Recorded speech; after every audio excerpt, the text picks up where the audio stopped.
नमस्कार. जय श्री कृष्ण. श्री कृष्ण चैतन्य प्रभु Nityanand, Shri Advaita Gadadhar, श्रीवासदि गौरभक्तवृंदा. Enunciating text 27 and text 28 of chapter 3, the Lord's pastimes out of Vrindavan of third canto, the status quo of Srimad Bhagavatam. Text 27.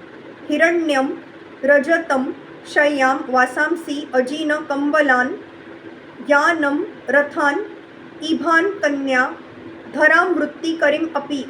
The Brahmanas were not only given well-fed cows in charity, but also gold coins, wedding clothing, animal skin seats, blankets, horses, elephants, girls, and sufficient land for maintenance.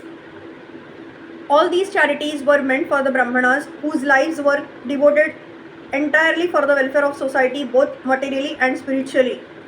The Brahmanas were not giving their services as paid servants, but the society provided them with all necessities. It was arranged for some of the Brahmanas who were in difficulty for marriage to be given girls. The Brahmanas therefore had no economic problems. The Kshatriya kings and rich mercantile men would provide them with all that they needed, and in exchange the Brahmanas were completely devoted to the elevation of society. That was the way of social cooperation between the different castes. When the Brahman class or caste gradually became easygoing, being fed by the society, although they had no Brahmanical qualifications, they degraded themselves into Brahma Bandhus or disqualified Brahmanas, and thus other members of society also gradually fell down from the social standard of progressive life.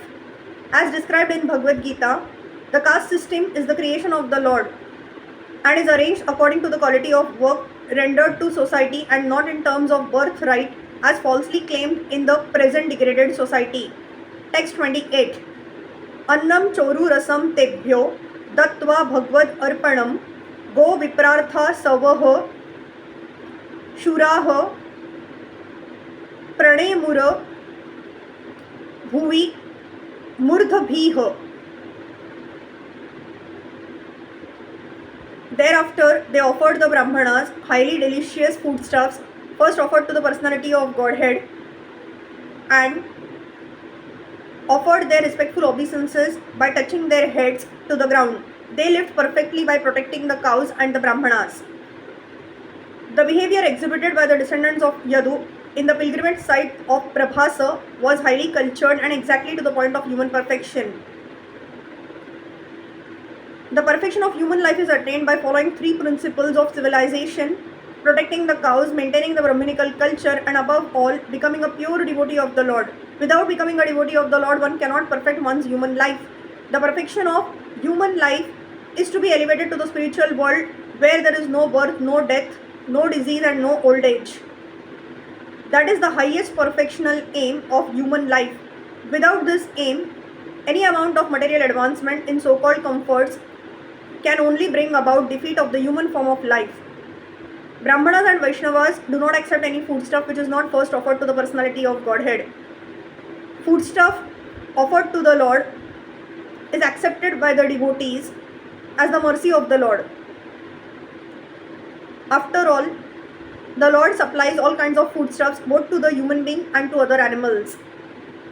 A human being must be conscious of the fact that all foodstuffs, namely grains, vegetables, milk, water, etc., the prime necessities of life, are supplied for mankind by the Lord, and such foodstuffs cannot be manufactured by any scientist or materialist in a laboratory or factory established by human effort.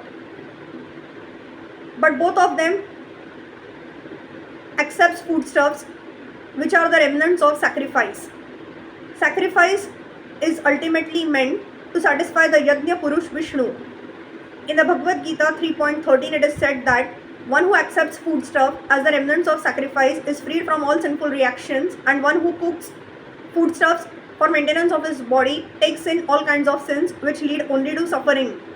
The foodstuffs prepared by the Yadus at the Prabhas pilgrimage site to offer to the bona fide Brahmanas, there were all offered to the personality of Godhead Vishnu. The Yadus offered their sincere obeisances by touching their heads to the ground. The Yadus or any enlightened family in Vedic culture are trained for attainment of human perfection by total cooperation of service between the different divisions of social orders. The word Uru Rasam is also significant here. Hundreds of delicacies can be prepared simply by the combination of grains, vegetables and milk. All such preparations are in the mode of goodness and therefore may be offered to the personality of Godhead. As stated in Bhagavad Gita 9.26, the Lord accepts only foodstuffs which are within the range of fruits, flowers, leaves and liquids, provided they are offered in complete devotional service. Devotional service is the only criterion for a bona fide offering to the Lord. The Lord assures that He positively eats such foodstuffs offered by the devotees. So judging from all sides, the Yadus were perfectly trained civilized persons, and their being cursed by the Brahman sages was only by the desire of the Lord.